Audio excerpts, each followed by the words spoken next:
Hi there, and welcome to this wee quick slideshow.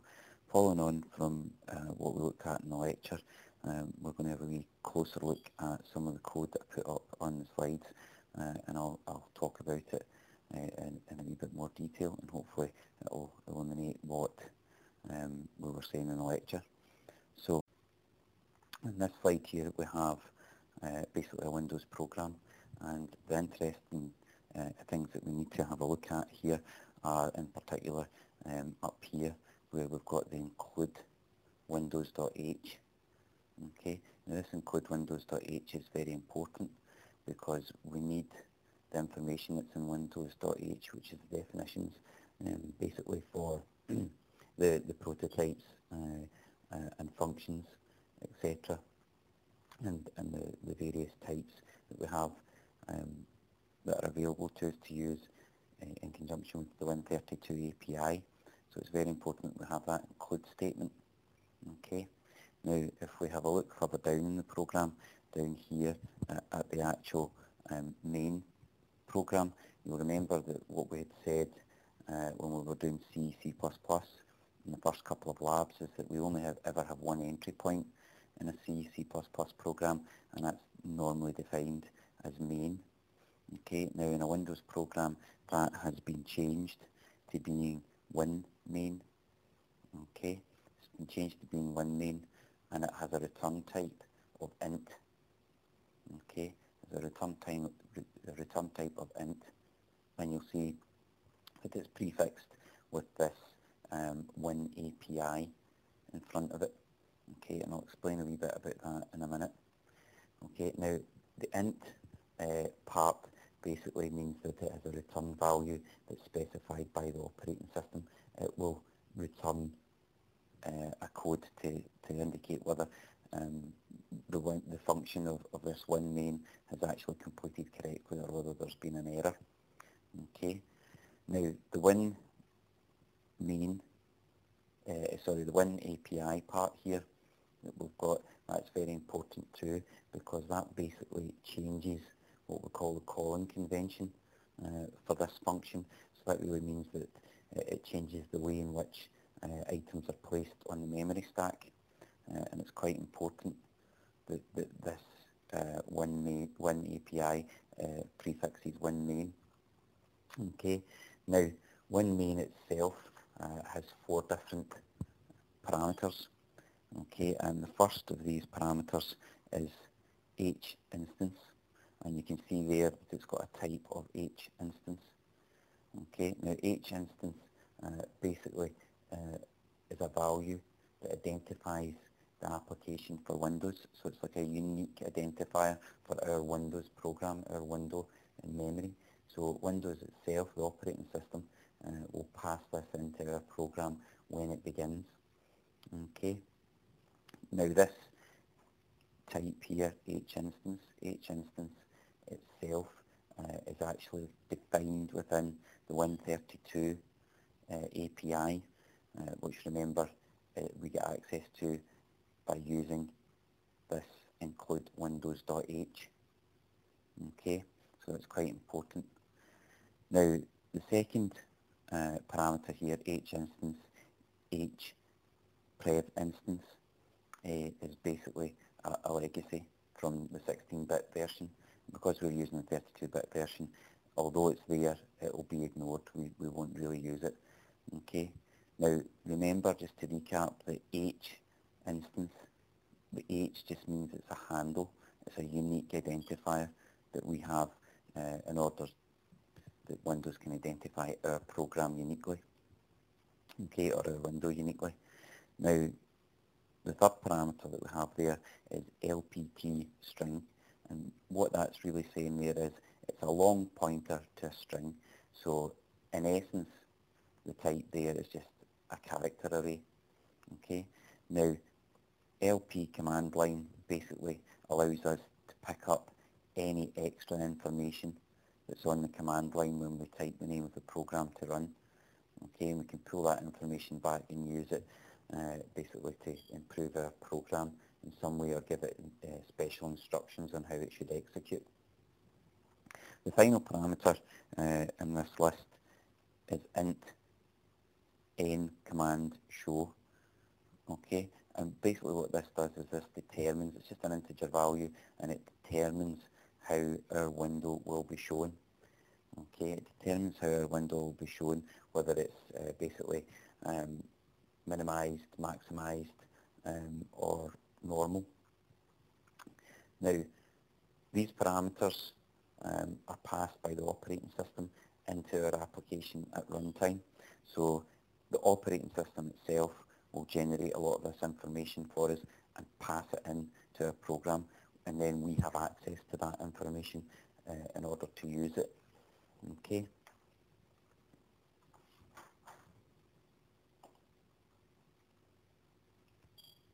Just before we move on to the next slide, if we have a wee look here, you'll see that it's got what we call two forward declarations. It's declaring two methods which will be defined after WinMain. And these methods are initWindow, which will take as a parameter the handle that's generated by the operating system that uniquely identifies our window. And what it will do is it will use that handle to actually initialize the window and create the window that will be displayed on screen for us. Okay.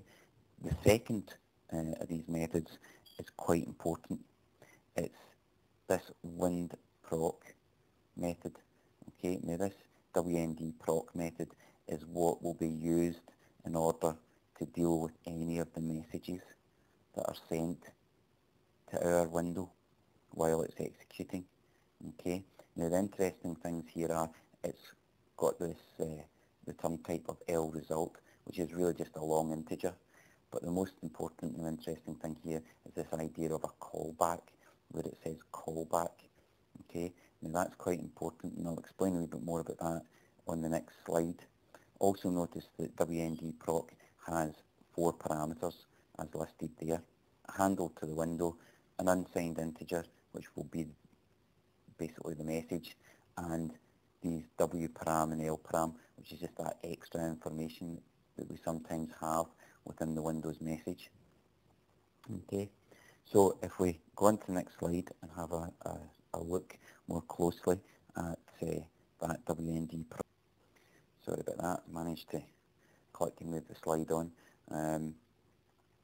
Okay, now looking inside the function itself, we see that we've got a switch statement. The switch statement takes in the message, which is just an integer, and it uses that message to detect the case. Which kind of message is it? Now in this short switch statement, all we have is one message.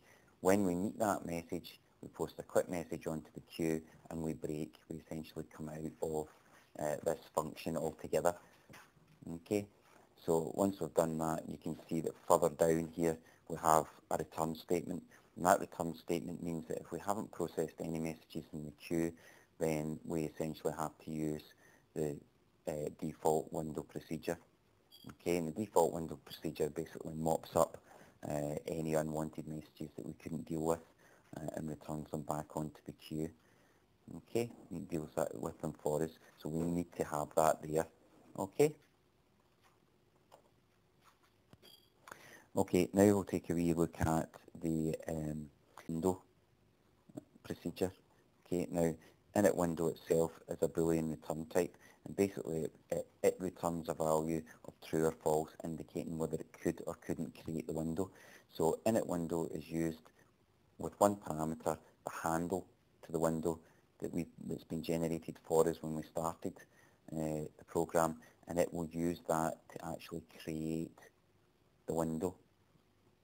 Okay, now first of all what you have to do inside here is we've declared a variable called WCEX, okay, and that is really just going to hold this structure, WND class, and this structure has a number of different fields in it that we can use to set how the style of our window looks. Okay, we can set the size of it, we can set how it draws, whether it redraws itself vertically or horizontally. We can also set the window procedure callback, which is what we've seen in the previous slide. We can also do things like whether we have a specific icon that's associated for our application, whether we load a specific cursor. In this particular instance here, what you've got is just the default IDC arrow, but we can change that. How we actually load the background screen, whether we've got a default background for our window or whether we just simply use an H brush, which is just really, it's a metaphor for a paintbrush that we use to sort of paint through the window a set colour. You can see there that in this line here we have the name, okay, the class name being created. Now don't confuse that with the name that will appear on the title bar. Okay, they're two different things. They don't need to be the same. I know in this example slide they are both the same, but they don't need to. Now the next important thing is that once we've defined these elements for that structure, we have to, if you remember what we said in the lecture, we have to register the class. Okay, we must register this class, because if we don't register this class, then we can't create the physical window that we will see when we start our program. Okay, so it's very important, this line, register class. Again, to reiterate, we don't need to know how Windows does it. It's a function that's available through the Win API, the Win32 API, so the code's already written for us. We just use that function call to register it. Once we've registered the class, what we have to do then is create the window. Okay, and again, there's a function available called create window. We get that through the Windows API, and that can be used to create the window. There's a number of parameters that are there. Again, this class, the window class that we want to use, is there. Again, we created that, I've defined it here at this line. Hopefully you can see the cursor moving along just now. Okay, the text that will appear in the title bar appears here. We can call it anything we want. The style of the window, and if we move slides, you'll see that we can do things like where it starts on the screen, its XY positioning, the size of it. You can see this is just set 640 by 480. If there's a parent for it, if there's a menu, and different information like that. Okay. Now, once we call that create, it should return a value into WMD handle. Now, what we have to do is when we get that handle back, we have to check, and that's what we're doing here. We're checking to see if it was created correctly. So if it wasn't created correctly, we return false, and that means we quit out of the init window function altogether. And once that's done, it means that we won't be able to create that window. So something has gone wrong. There was some reason why it's gone wrong. If, however, it creates the window correctly and there's no problem, it goes down and it does this show window. If we remember from the lecture, we said that one of the other things that we have to do is we have to show the window. Again, it's a function from Win32 API, so we don't need to write it. We just show it, show the window, update the window, and then return true. And that means that we pass back to our calling program the fact that basically the function's created the window correctly and there's been no problems. Okay. Now, hopefully that's helped just reinforce and reiterate what we said in the lecture about the code. We will see this in future labs, but what I would hope is that you come back to this periodically and just have a wee listen and a wee watch to make sure that you understand the structure of a Windows program. Okay, so hopefully this is helpful for you. If not, please make sure you come and see me in the office. Okay, and I'll quite happily go over this again with you. Okay, thanks for listening. Speak to you later. Bye.